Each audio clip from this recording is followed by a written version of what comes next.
ministro do STF, Alexandre de Moraes, diz que aqueles que comemorarem o dia 8 de janeiro estarão cometendo um crime, já que a data marca uma tentativa de golpe de Estado. E também tem várias cerimônias no dia 8, né? Sim. Agora há pouco teve o destaque aqui da Ariane. A declaração do ministro foi dada em entrevista à revista Veja.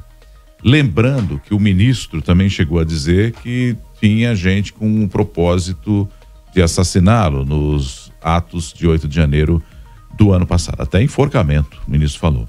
A gente conversa agora com o cientista político Aldo Fornazieri a respeito dessa expectativa para esses atos contrários, né, à ação golpista do 8 de janeiro, exatamente nessa passagem de um ano. Professor Aldo, bom dia, obrigado por atender a Nova Brasil, hein? Bom dia, Nonato, bom dia, Rafael, bom dia àqueles que estão nos ouvindo e nos assistindo. Bem, professor, nós tivemos esses atos no ano passado, né, onde tivemos ali vários crimes também sendo cometidos contra o patrimônio do Brasil, no Supremo, no Judiciário e também em parte do Executivo. Aprendemos com esses atos nesse um ano a ser uma sociedade mais civilizada, que tente buscar um ponto de equilíbrio, ainda que a gente tenha muita polarização. Professor Aldo, qual é a avaliação que o senhor faz passado um ano disso?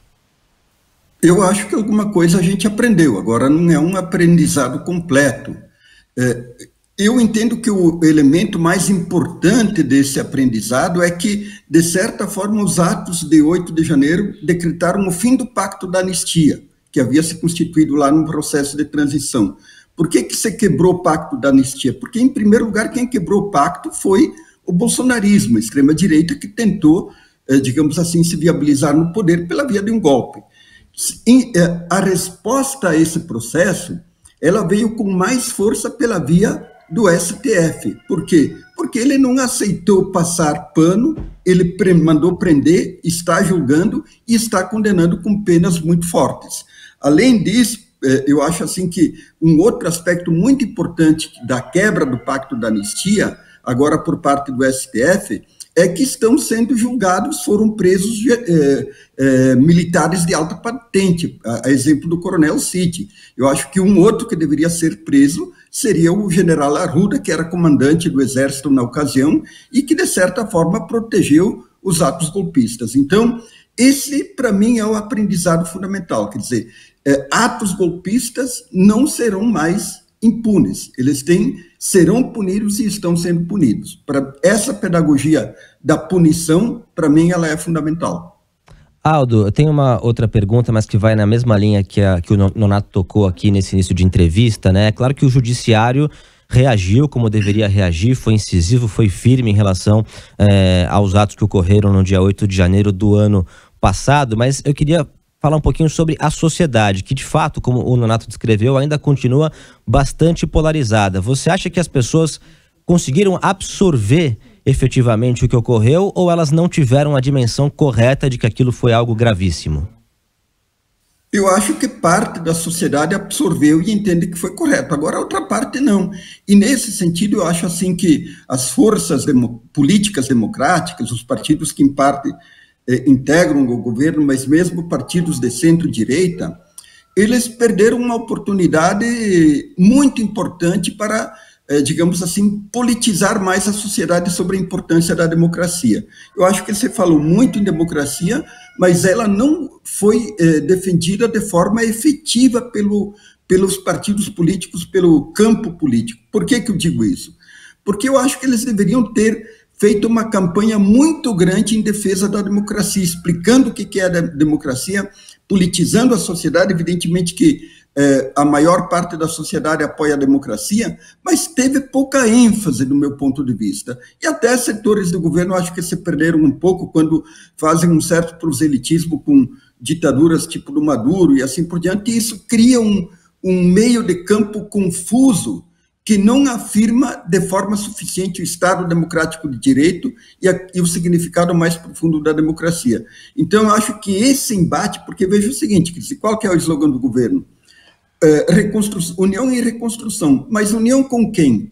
União com aqueles que não querem a união? Não dá. Então, eu acho assim que não dá para se perder de vista que a extrema-direita está ali está fustigando, está se reorganizando, ela teve um certo colapso no momento inicial após o golpe, mas depois ela se reconstituiu e as pesquisas mostram, a própria Datafolha mostra que nesse final de dezembro, as pesquisas são mais ou menos iguais ao início do governo. Então, pouco mudou na sociedade.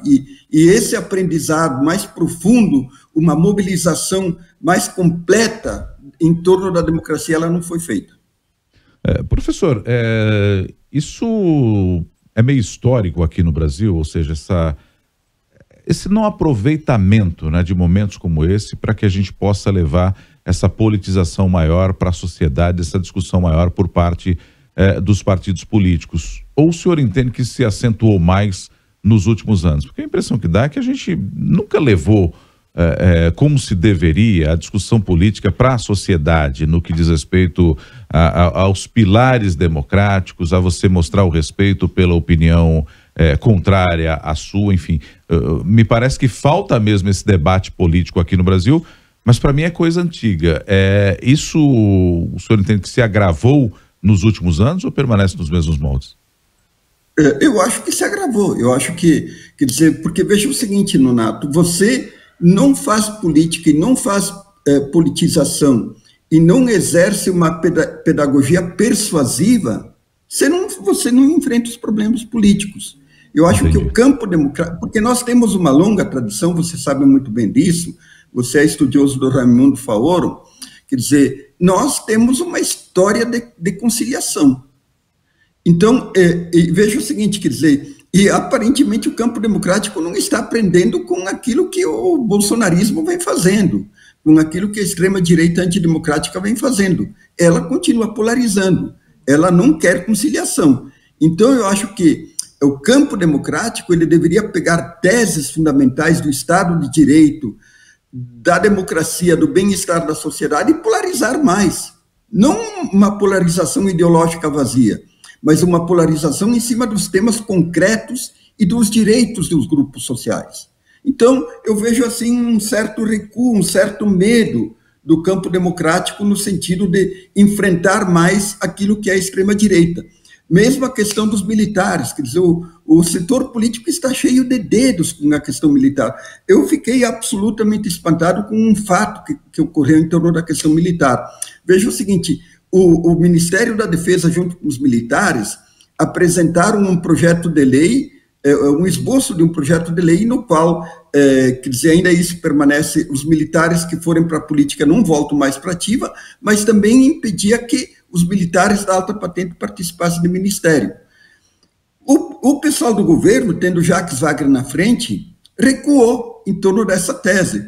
Para você ter uma ideia, Nonato, nos Estados Unidos, para um militar ser ministro da Defesa, ele tem que ter uma carência de reserva em torno de 10 anos. E depois, para ocupar outros cargos, os militares da alta patente têm carências também de 7 anos de reserva.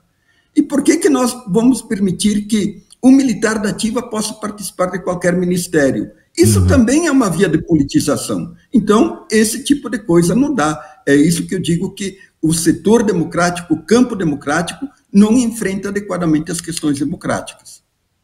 Professor, aqui no Brasil a gente tem eleição de 2 em 2 anos e nós estamos em um ano eleitoral, né? Tem eleições municipais no finalzinho desse ano. É um bom momento para a gente conseguir balancear? É um termômetro para a gente avaliar se essa divisão, se essa polarização com esse componente do discurso de ódio ainda existe ou amenizou?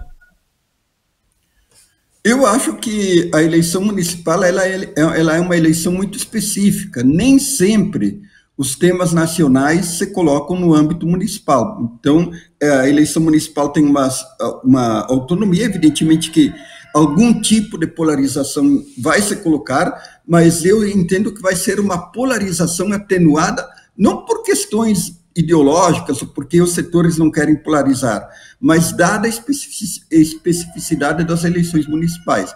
Então, eu acho assim que tem muita gente que faz um determinado vínculo, quer dizer, a eleição municipal vai determinar o futuro das eleições presidenciais. Eu acho que essa é uma análise equivocada. O PT costuma fazer isso. Por exemplo, em 2004, Eu acho que o PT cometeu muitos erros, inclusive o erro do mensalão, porque ele fazia um vínculo, quer dizer, o PT foi derrotado nas eleições municipais e depois venceu as eleições presidenciais de 2006. Então, esse vínculo, evidentemente que ele existe uma interferência do cenário nacional, mas ele é relativo, muito relativo. Eu acho que as questões locais se sobrepõem à polarização nacional. Professor Aldo Fornazieri, cientista político, muito obrigado, viu, por atender aqui o jornalismo da Nova Brasil nesta manhã. Um bom fim de semana ao senhor. Eu que agradeço. Agora são 7h55.